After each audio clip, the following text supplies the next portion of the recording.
Welcome to RECO12. I'm Justin, your host and a grateful child of an all-powerful, all-loving God. RECO12 is all about exploring the common threads of addiction and sharing tools and hope from those on a similar path.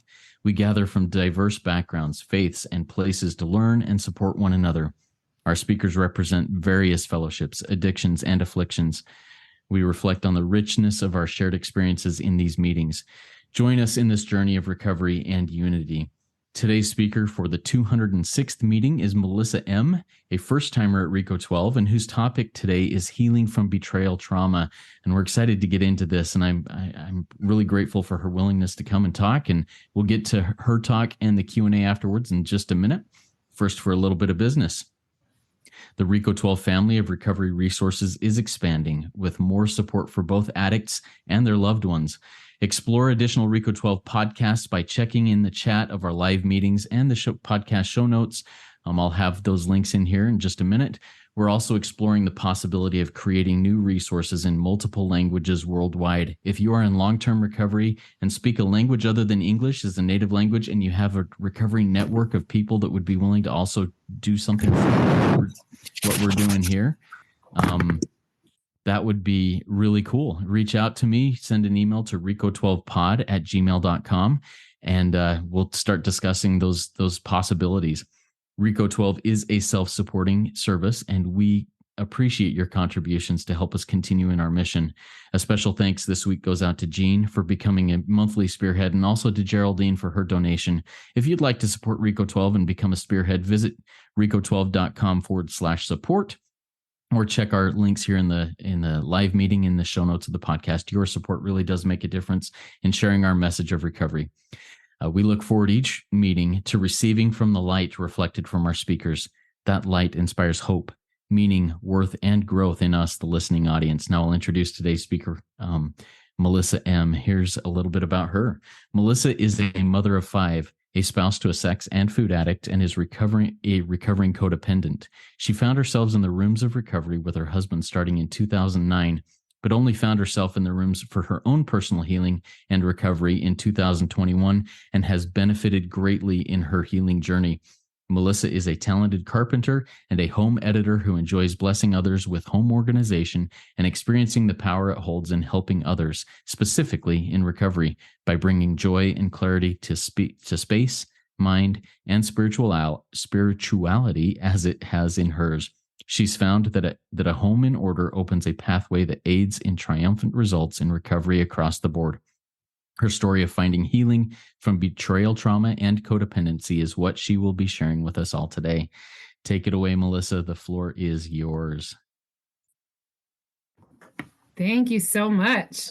Excuse me. So, so as it said in my bio, I am married to a sex and food addict. Sex addiction was his first addiction, and food addiction was a transition addiction that happened a few years later. So just a little bit about our history is I knew about my husband's sex addiction when we were close to engagement, and it did take a lot of processing on my part. I was a very sheltered person. I didn't know much about pornography, masturbation, or sex addiction. And so it took many hours, many days of my husband's brutal honesty, which I was more than grateful to have. And together, yes, we decided to get married, and I do not regret that decision.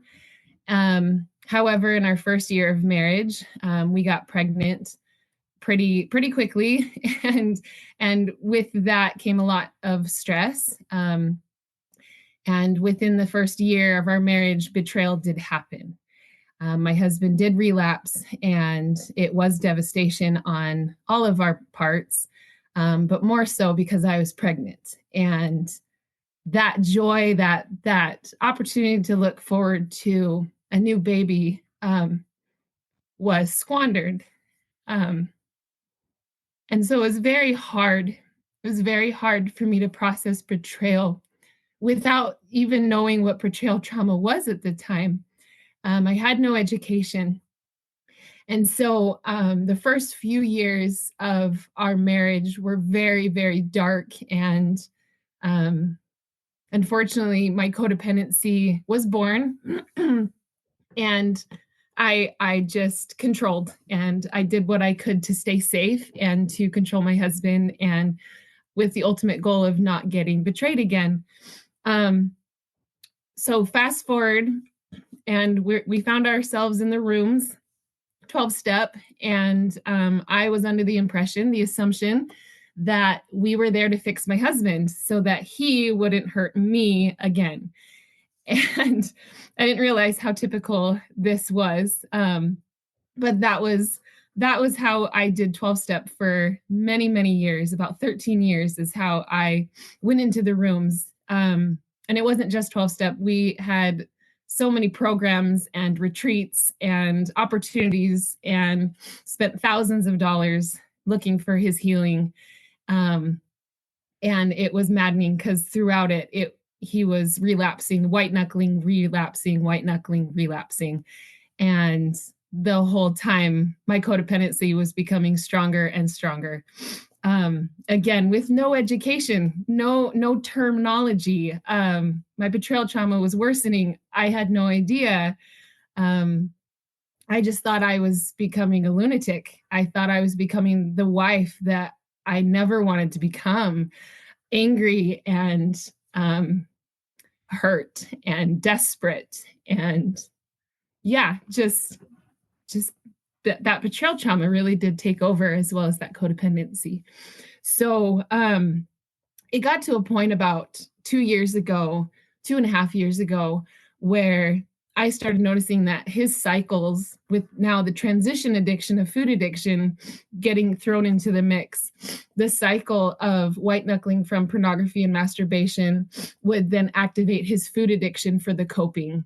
And then when he was working on his food addiction, his masturbation pornography would cycle back in. And so it just became this black hole of cycles. And I couldn't see straight, and I couldn't breathe. And I was still having, our children. We have 5. We have 4 boys and a darling little girl. And unfortunately, every pregnancy he did act out. He did relapse. And so all of my pregnancies, I just couldn't find joy. I never found joy in my pregnancies, and it did translate into my mothering. Anyway, so I did need healing there. But it was about 2.5 years ago, after my daughter nearly died from birth. I have a blood disorder that I wasn't aware of, and it nearly took her in utero. And that woke me up of, I can't waste my life. I can't have a daughter that my higher power has saved, only to bring into a circumstance where her mother is not mentally well. And she is comparing herself to everybody. And her self-worth is in her image, and is desperate for attention for her spouse. And I can't teach that to my daughter. She's too precious to pass that along. And yet my husband's cycling was becoming more and more desperate. And I started noticing that the time between cycles was shortening. And it was becoming more of a daily problem instead of a weekly problem, a monthly problem, or a yearly problem. It was becoming a daily problem. And his problem was becoming a circumstance where I found myself with suicidal thoughts. And it got to the point where I had to call the suicide prevention line 3 times. I'm going to pause and tell you that if anybody ever finds themselves in that position, calling that prevention line is the absolute best you could possibly do. They are incredible angels sent earthside. They're incredible. I owe them my life. They walked me off a wall, and they really listen, and they validate, and they give you the right resources. So after the reality of bringing a daughter into this world and needing to teach her differently, as well as calling the suicide prevention line, and that reality, I realized that something needed to change. And my higher power was prompting me to really research what boundaries are, what codependency is, and what betrayal trauma is. And with all of that education came a lot of power. And so I started getting that education that I needed desperately, and the boundaries scared me. That became a whole new fear unlocked, although it was a power that I knew I needed and I was lacking. But that boundary talk was incredibly needed in my life. I had no boundaries. I was a codependent. I let my husband's addiction wipe me clean. I was angry and just a very toxic situation. So it became very apparent after the third time I called suicide prevention line that my higher power was ready to truly direct me in the right direction. And circumstances happened where desperation spoke louder than faith. And I'm grateful for that. But I turned to my higher power and I said, I don't even know what a healthy boundary looks like.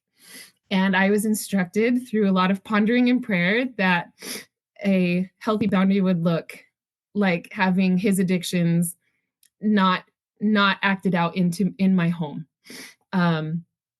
And in my home needs to be a sacred spirit, and it needs to be protection for me and my children, both emotionally, spiritually, and then of course just that mental safety. So I, with a lot of fear but a lot of faith, laid down with my husband that boundary, saying that I am not asking you to stop acting out. That is your agency. What I'm asking you to do is to please not act out in my home. This is my safety net, and it cannot be compromised any longer. And we both agreed with that being a healthy boundary. And I also had the typical understanding of, great, the boundary is set, nothing will have to happen. The boundary is the cure. But that wasn't the case. Just a couple of weeks later, the boundary was crossed. And this was the first time my husband had ever lied to me. He was always honest. For the most part, there was a couple of interesting moments in our marriage where lies were present. But this is the first time in our marriage where he was lying for an extended period of time. And that was part of my fear, setting the boundary that would cause lying, because he wouldn't want to have me enforce that boundary. And so once the lies were detected, unfortunately on my part, he wasn't forthright. I came to an impasse where I needed to enforce that boundary. And I knew very well what that would entail. Knowing my addict, I knew that the moment that I would enforce that boundary, worst case scenario would happen. And I sat on that for a couple of days with my higher power, scared to death, didn't think I was strong enough. But my higher power gave me the courage, and my boundary was enforced. And that was the first time that my husband and I separated. And yes, unfortunately, worst case scenario did happen during that separation. Extreme betrayal then happened. Choices that he had not made previous in our marriage did happen. Certain affairs did take place. So, but nothing of that enforcement did I ever regret, because the moment I actually fell through or followed through with my boundary was the day non-codependency in my soul was born. I no longer had that codependent tendency of, no, it's fine, you're good, just stay home, don't worry, we've got this. Like, it was finally an opportunity to say, this is my worth, and you've crossed that boundary, and I need you to leave. And it was so empowering. It was hard. It was the hardest thing I've ever done in my life, but my higher power definitely let me know how empowering non-codependency is. And so that was the day my non-codependent soul was born. And I have been learning how to upkeep that power. I'm not perfect. I'm still learning, but that was the first time. Anyway, the agreement to come back home from the separation was that he had to be within the rooms again, and has a sobriety date and a sponsor, and all of these certain aspects that we laid down with the boundary. And he had accomplished those and was welcomed back into the home. And unfortunately, it was only a few weeks later that the boundary was crossed again. And I didn't know that I had to withhold that. I had to upkeep that boundary, but I was learning as I go. And yet again, the boundary was crossed. And so the boundary was enforced. And this time it was harder, knowing the trauma that I was walking into. And more affairs did happen as I did ask him to leave. Unfortunately, with his decisions, the last separation, my higher power did have to sit me down and say, this is the point of hardship where I am telling you that divorce is acceptable. And it's okay. It's okay to divorce him now. Sorry. There was a peace given to me knowing that if I chose to divorce my husband, there would be a plan B for me, and it would be a very happy one. And I knew that there was a man prepared for me in this life that would ultimately not betray me, and we would have a happy life, not a perfect one, but a happy one. And in that conversation with my higher power, I was also given an opportunity to stay. And when I was given that opportunity by my higher power, who I call Heavenly Father, I was told, but if you stayed, please know that it will be an uphill battle, but one that would not only bless your family, your husband, and you, but it would also bless generations. And it was just such a beautifully awful moment. It was beautiful because I knew, oh my gosh, what in the world does that entail? I mean, blessing generations, blessing my husband, blessing myself. That sounds all amazing, but an uphill battle, that's not a promise of peace. That is an uphill battle with a full understanding that relapses will be, and more betrayal trauma, and heaven only knows what. And that plan B was filled with peace. It was filled with joy. But ultimately, conversating with my higher power, I realized that this life isn't meant to be easy, and it is meant to be filled with joy.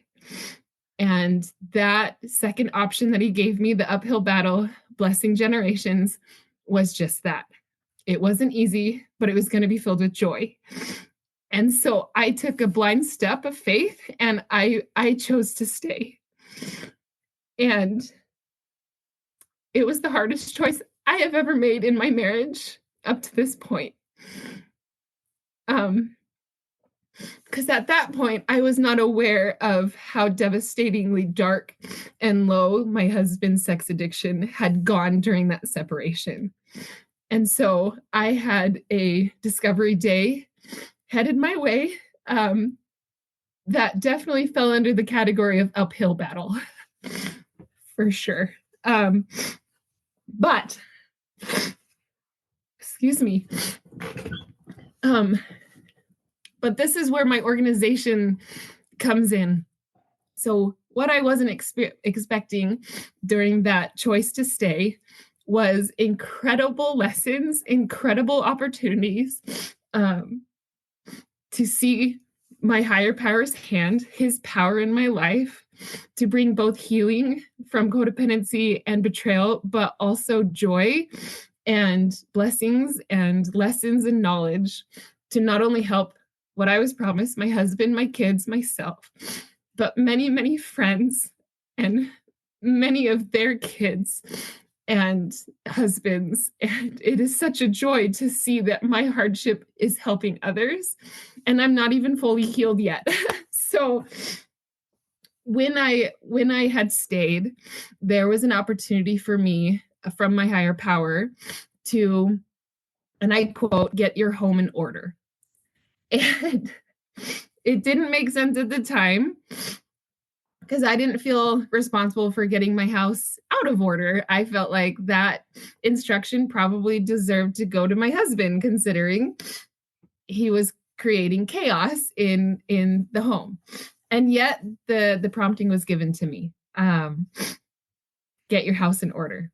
So I pondered on that, and I realized that I needed to start somewhere. So I started with getting my house clean, which I'm a tiny person, but it was deeper than that. It was pull out everything from the closet, organize it, label it, throw things away. The typical home editor, I watched the Home Edit on Netflix religiously, and I learned of their ways anyway, and I would get my house in order. And there were times my husband's addiction went darker and he was very angry.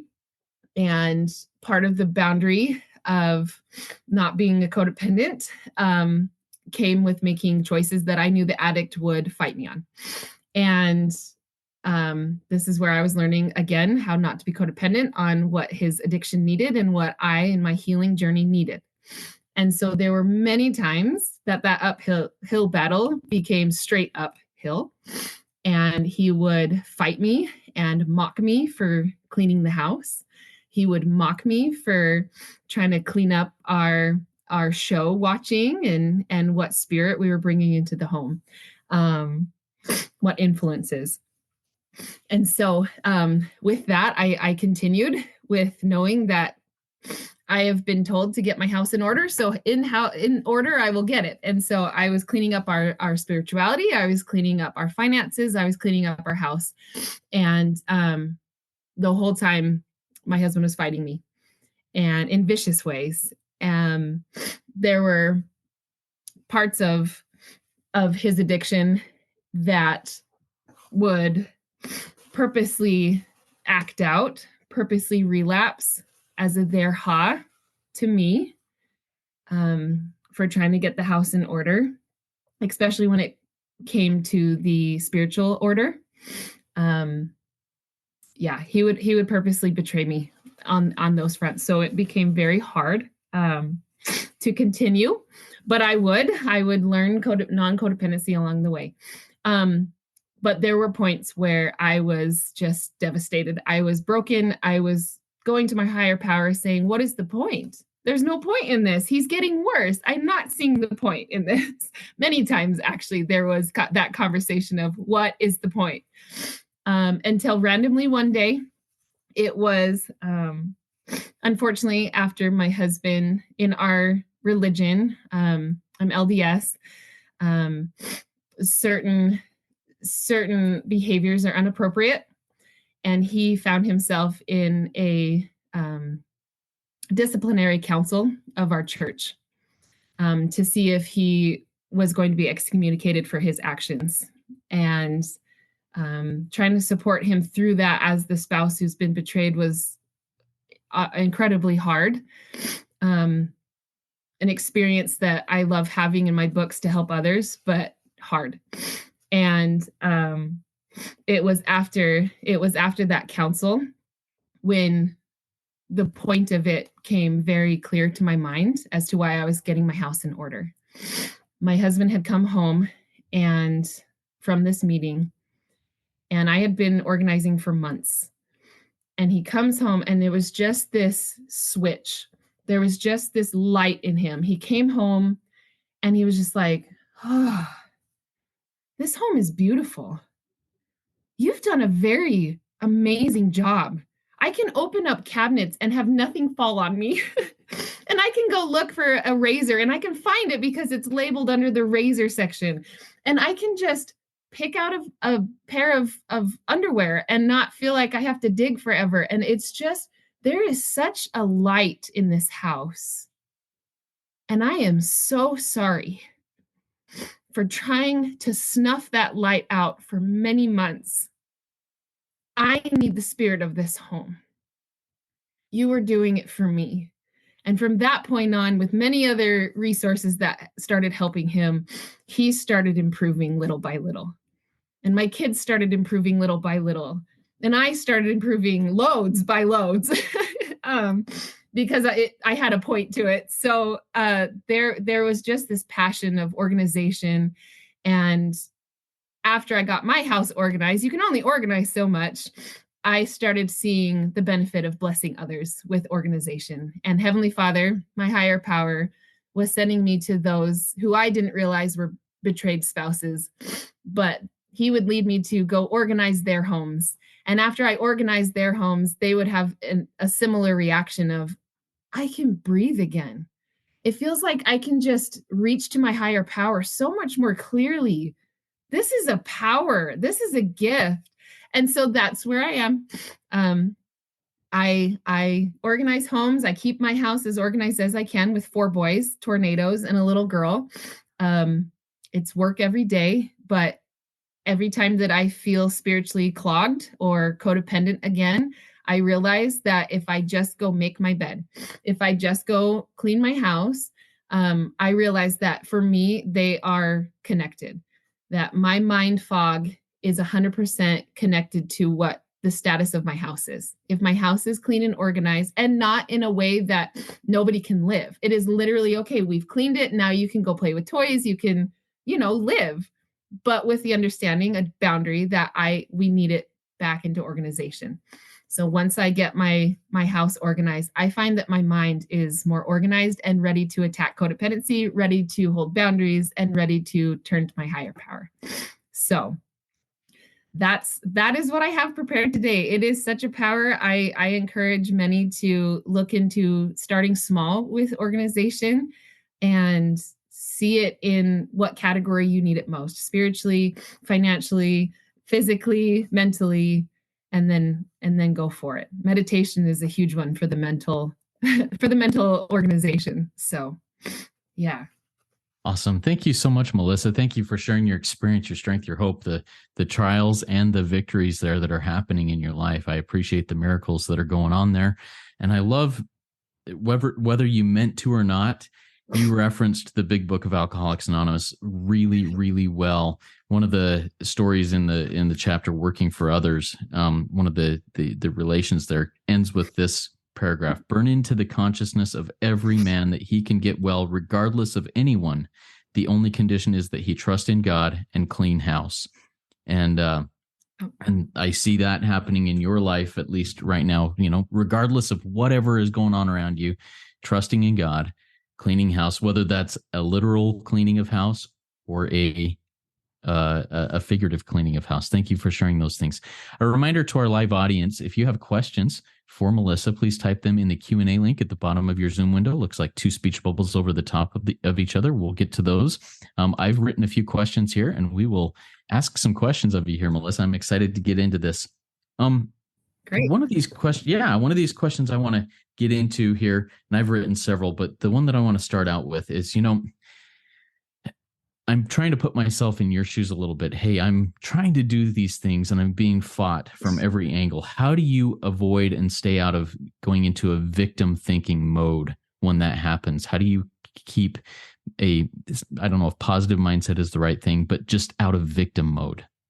Oh man, that is one of my passions. I am going to be very honest. I only realized how to do that maybe 6 months ago.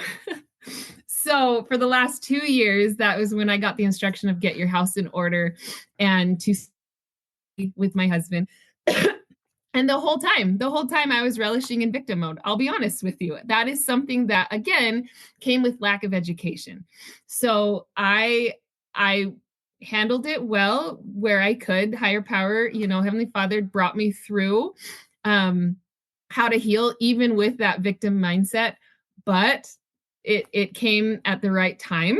I wish I had it earlier, how to not stay in victim mode, but it actually has to do with the 12-step SAL, so Sex Anonymous Lifeline.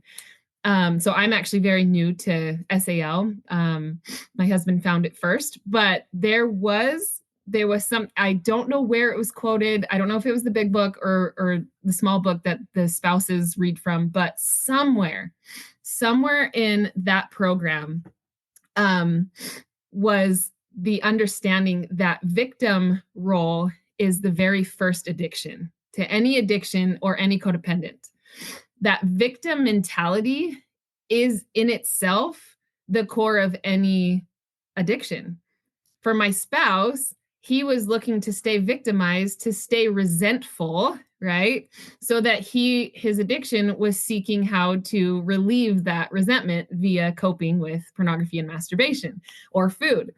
And so, but for me, I never thought it connected, but that resentment, aka for me being in the victim role, and there is understanding that victim role does have a place in a victimized spouse. I am not discarding that. Yes, I am a victim, but living in a toxic understanding of victim mentality was something that I needed to change. So to hear that resentment and victim is the first addiction, that changed my mind. That changed my life.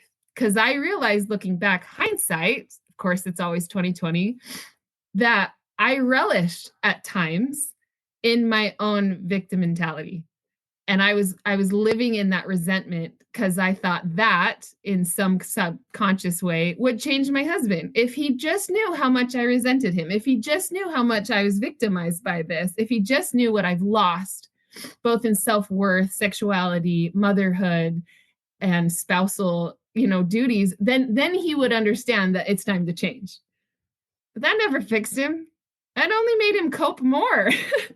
So for me, the last 2 years after getting my house in order prompting, I realized, of course, only 6 months ago, that living in toxic resentment isn't what heals.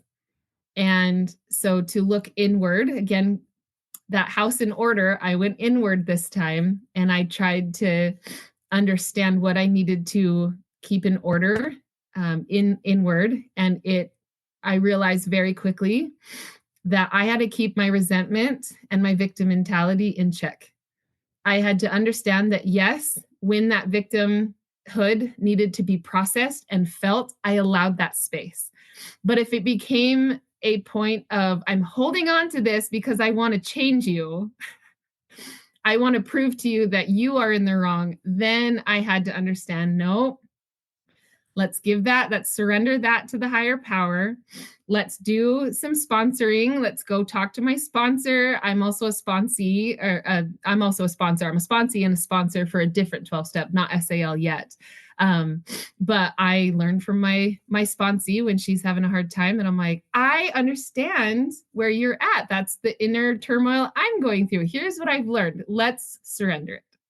And let's process it in the most appropriate way where it needs to be. So it is a balancing act. I hope that answers the question. Yeah, thank you so much. I really appreciate that, Melissa. And I love that you are giving back and trying to share what you have learned about this with others. Because, I mean, if I'm not working my 12th step and giving back, well, I've worked an 11-step program. And my sponsor told me, well, good luck staying sober in an 11-step program. So anyways, Next question comes in from an anonymous attendee here. This person says, hey, I'm a recovering sexaholic.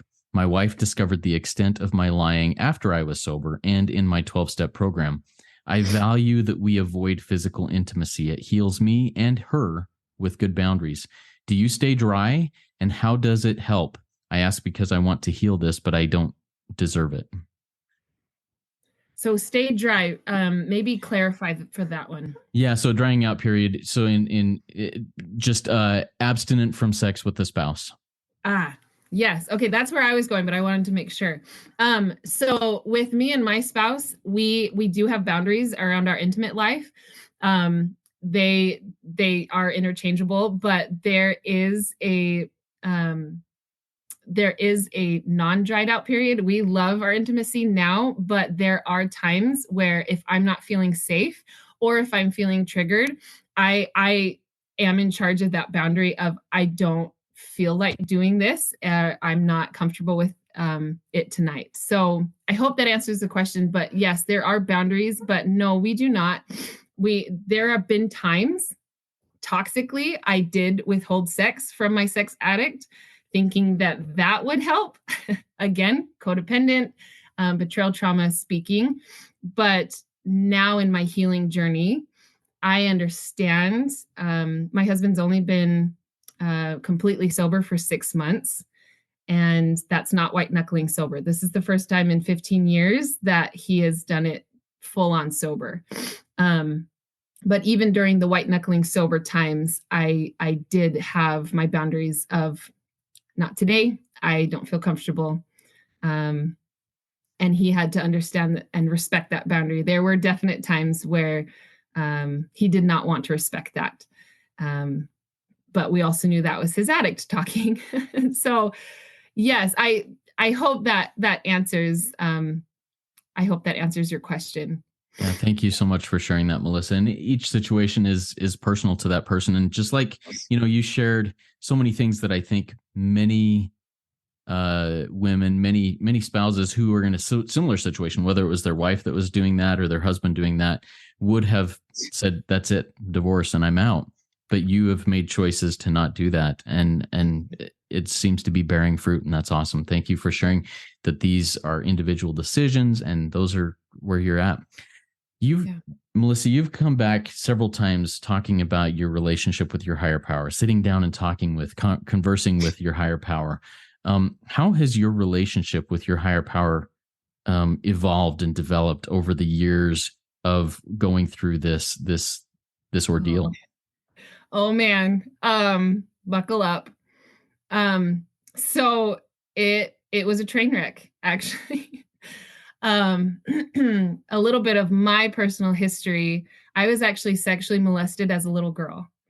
And that really messed with my higher power understanding. I thought that I was not good enough to keep me from that trauma, from that experience in my life. I was only 6 all the way up to 10 when my abuse was happening from multiple abusers. And so going to church, I always was told that, God loves his children. And I just remember thinking multiple times, he loves his children, but me. And so it was a mess. It was a mess for many, many years. And with my husband's sex addiction and then transitioning food addiction, I just was always under the impression that I had done something wrong. I obviously deserve this. And God, higher power, does not care about me, Melissa M. But the train wreck did need to die. The train wreck needed to stop having train wrecks in my life. And my higher power knew that. And my transition of understanding that there is a loving God that truly wants to heal us and doesn't hate us and only allows trials to create more fruit in this life of healing others, came at a time when I was a carpenter. I've mentioned that I'm a carpenter. My saw malfunctioned one night and 2 of my fingers were severed on my left hand. Now, how does this bring me back to my higher power? Well, I didn't know at the time. I thought, here we go again. Like, I don't have favor in God, because otherwise he wouldn't be cutting my fingers off, So the very watered down version of that story. It's actually on another podcast, the whole story, but watered down version is there were angels that were administered to me that night. I was in a locked garage. I was alone. It was a detached garage. Nobody knew I was in the garage. My husband thought I was elsewhere. And I had severed 2 arteries. And I was dying. And I had nowhere else to turn but to my higher power. Again, desperation over faith. Sometimes it really is what changes lives. I wish it was more faith than desperation, but all the same, here we are. And I reached out to my higher power and I said, help. And he sent 2 angels that I couldn't see, but I could hear. One was giving me instructions on how to get a tourniquet and stop the blood. And the other, a woman, was singing a song to me. And I was told to sing along so that I wasn't passing out and dying. Anyway, and then after getting into the hospital, again, watered down version, I was told that my fingers were not savable. And I felt a higher power tell me to ask again. And I asked every single individual, save my finger, please, until someone finally agreed because I pestered enough. And I woke up and my fingers were spared. However, I had a 99.9% chance that one of the fingers would be rejected because it was at that point a foreign object. And I felt my higher power say, turn to me one more time. And I turned to him and I said, please spare my finger. But if not, let it be thy will. And in my religion, we have what's called priesthood blessings, where we get prayers put over our heads directly from our higher power. And within that prayer that I was given, that blessing, I was told, Melissa, God is very aware of your circumstance. Melissa, your finger will not leave your hand, so say I, God. A year after my accident, I, for the very first time, played that song that was given to me in the garage, which happened to be Abide With Me, 'Tis Eventide, on my violin with the hand, which happened to be my left hand that had lost both of those fingers, which is a vital violin playing hand. For those of you that don't know violin, the left hand is crucial and you cannot lose 2 fingers. But a year to the day, I played violin, not flawlessly, but I played with all 5 fingers intact on my left hand. And I will never, ever turn from my higher power, because that taught me that he's in charge, it's his will, and he is there to love and guide us. And then through my husband's betrayal, he's been there the whole time. It was me that had to get educated on his goodness. It was me that needed to understand him. And I have been seeking ever since. I love scripture. I love 12 steps. I love everything to do with God and Christ. So.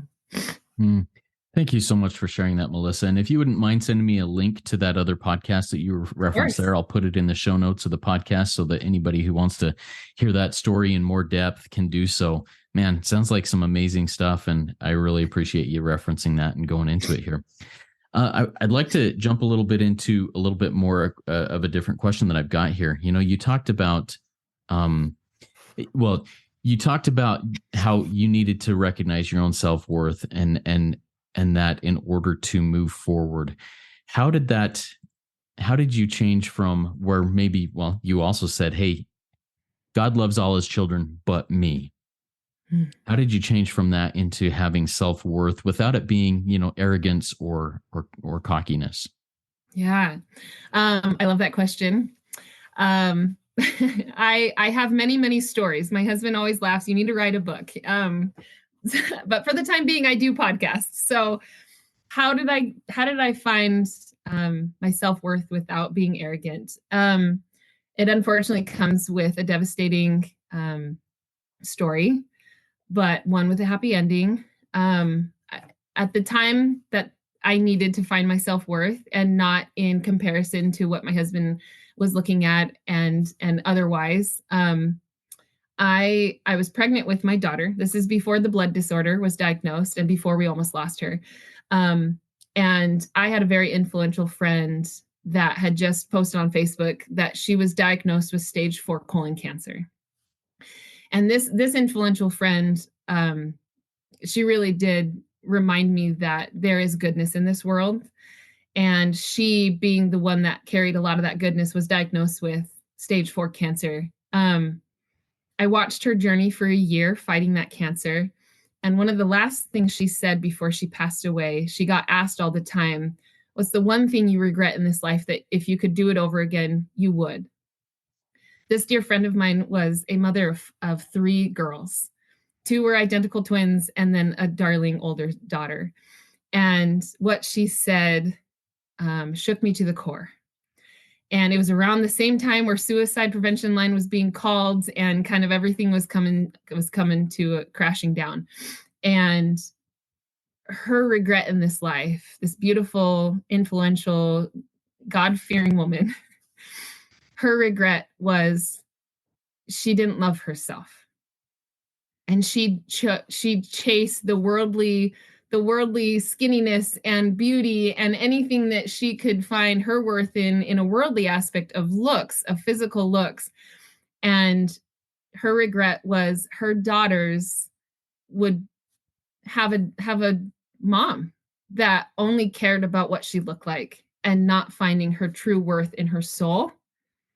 And I remember dropping everything I did as I read that post, pregnant with my own daughter, my only daughter, and knowing that if I was diagnosed with stage 4 cancer in this moment, I would have the exact same regret, that I didn't spend my life finding my true worth and not chasing the physical, just flitty vanity worth that this world says our worth as women is tied up in. And I sobbed. I sobbed and I sobbed and I said, that is what my worth is tied in right now. And even that doesn't get the attention of my husband. And I am wasting my time. I don't know where my worth stands. I don't know where to find my worth other than in physical appearance. And even that clearly doesn't do any good for me. And I just bawled, because if I were diagnosed, I would have the exact same thing. And so from that point on, I moved forward in finding my true worth that had nothing to do with the physical appearance of body.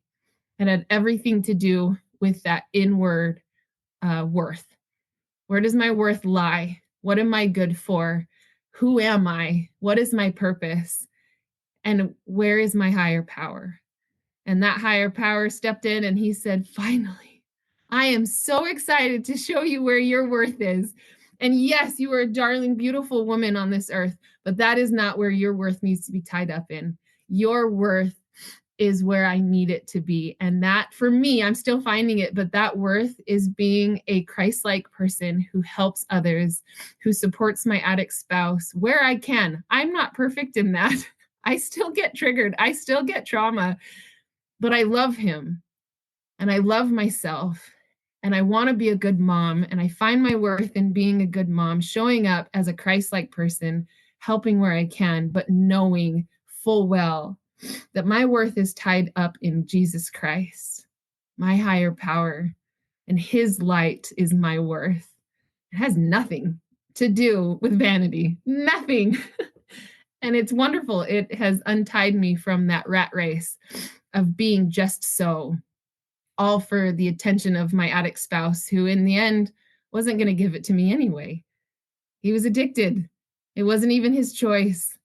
I was chasing a ghost. And once I started turning and finding my worth in Christ, I started seeing just how valuable life actually is. And it is a beautiful life. And to turn around and help others really fills my bucket. Thank you so much, Melissa. That was beautiful. I appreciate your relating of that experience and faith there. We've got a couple more questions from our live audience that we'll get to before we close up here. First one is from an anonymous attendee. Person says, what words of advice would you have to a betraying spouse, one who is betraying? To betraying, yes. So there is a lot of grace that you have to give yourself that I did not give my own spouse. And it is one of my biggest regrets in this life that I wouldn't allow him grace. I still struggle with it. But one of the biggest things as a betraying spouse that you can do yourself is know that your worth is not tied up in the actions that you do, both good and bad. Your worth is the grace you give yourself. And that grace is understanding that you are doing what you can to heal yourself and to love yourself. And turning to your higher power. I have seen time and time again with my spouse where he wasn't turning to his higher power and he was turning to his addiction and the hot and cold of that. But the moments that he would turn to his higher power are the most incredible moments of my life. He is a new creature in Christ when he turns to his higher power. He is delightful to be around, even if he's still struggling with his own triggers. He is a beautiful soul because he has found grace and he extends grace to himself. So your worth is not in your actions. Your worth is already intact. You got to go find it. I really am excited for you to go find it. Love that. Thank you. And I think that might also dovetail into this next question that comes from Zach from our live audience. Zach says, hi, Melissa. Thank you for your share. I'm also a recovering addict and I struggle with perfectionism and intense self-criticism. How have you seen God's hand in helping you overcome these things? And do you have any suggestions? Oh, yes. So I have seen it in my own life with perfectionism and extreme self-annihilation. I've also seen it in my spouse, my addict. More so in my addict because he hates failure. He won't try because there's failure connected to trying. And that kept him stuck in his addiction for many years because there was no hope. Well, I'm going to fail anyway. Might as well just stay in it. But for me, that self-annihilation of you're not doing it perfectly, so you need to just quit or, keep tearing myself apart. My words of advice is truly go inward and see what brings you joy in this life. There is something I didn't touch base with, but something that my higher power has taught me is there are passions and talents that we are given in this life, and it's not just for fun. There are passions like woodworking that I was given, and yes, it has some interesting disjointing moments, if you will. But I had found joy in the passion of woodworking, both for my own good of building beautiful things for my house, but also giving, right? So turning around and helping others.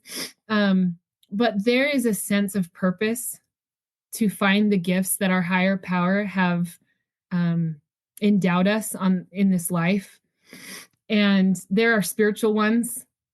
There are physical ones. There are mental ones. And my biggest thing that I would tell you right now is to seek after those talents, those joys, and really let them come to life. My husband struggles with finding his own joys, like I said, because he doesn't want to fail. But recently, he loves singing. He's always been such a good singer. But he's put it on the back burner because he feels like he's failing. But recently, within the last week, he's always loved cello. He's always loved the sound of the cello. I myself am a violin player, and I've loved the cello. And just this week, he turned to me and he said, what if I start learning cello? What if? And I have never heard this man say what if to a new talent or hobby in my life. And I just remember thinking, yes, what if? what if you found that joy? Because music to the soul is a huge power in my life. It's a huge power in his life. And a new talent to find not worth in that talent, but to find that he's good at something. That he's not just sitting in the slosh of his choices. He's proactively finding good in his life. And if that is cello lessons, done deal. So what brings you joy? What passion have you been wanting to try or put on the back burner? Go after it. See what it does and see what your higher power does with it, both in your life and in others. I love that. Great words of wisdom to close us out with, Melissa. Thank you so much. And one phrase that comes to mind with me as we get ready to close out our meeting here is reading from the Big Book. This is page 64. When the spiritual malady is overcome, we straighten out mentally and physically. And I think that's something that you are portraying here. I mean, as the spiritual malady is overcome, you're cleaning your house, you're taking care of things, whatever, these things are happening, and it's happening not just in your own life, but in the lives of those that are connected to you. And I see that happening in so many people's lives who are straightening out spiritually through the steps of recovery and applying these principles. Thank you so much, Melissa, for a fantastic RECO12 speaker meeting. If we missed your question there in the live audience, or if you have more questions, please consider joining our WhatsApp community. Send me an email at RECO12pod@gmail.com. to join in the conversation. If you're feeling inspired, share your insights in a 3 to 4 minute 12-step style recording on the RECO12 Shares Speak Pipe link that I'll have in the chat and the show notes of the meeting. And if you haven't already done this, please consider rating and reviewing the podcast on Apple Podcasts. It's a great and powerful way to work our step 12. Make sure to check out the Afro-Euro RECO12 recordings, our Noodle It Out with Nikki, our Big Book Roundtable recordings that we've all got every week. Stay up with all those things. Next week on Friday, Dennis T., who has been a previous guest speaker on meetings number 16 and 75, will share insights on using the 4 absolutes in practicing step 10. And it's going to be really cool. I've heard him talk on this before, and I'm excited to hear this. Stay tuned for our weekly releases and exciting new resources coming next year. Now let's launch off into the rest of our day with the 3rd step prayer that Melissa will say for us. Okay. God, I offer myself to you to build with me and to do with me as you will. Relieve me of the bondage of self, that I may better do your will. Take away my difficulties, that victory over them may bear witness to those I would help of your power, your love, and your way of life. May I do your will always. Amen. Everybody, remember there is one who has all power. That one is God. May you find God now. Keep coming back. Let's trudge this road of happy destiny together. Work it. You are worth it.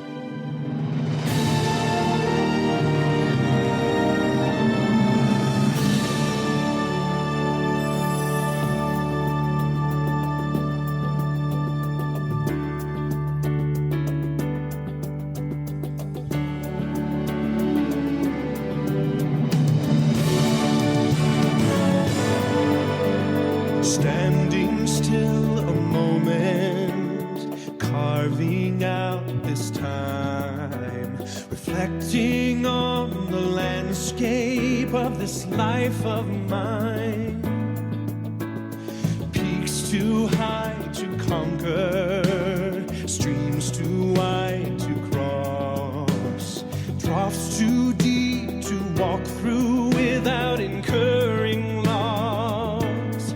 Yet here I am, still standing tall, despite the rough terrain. One like me survived the storms and walked through wind and rain. Still standing, I will fight the good fight, still searching for glimmers of light, feet still on the ground. I can still be found, standing still.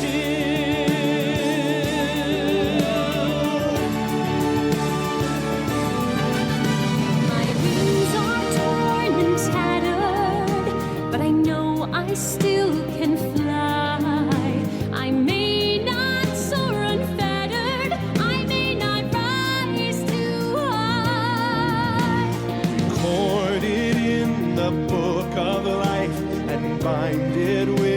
sea.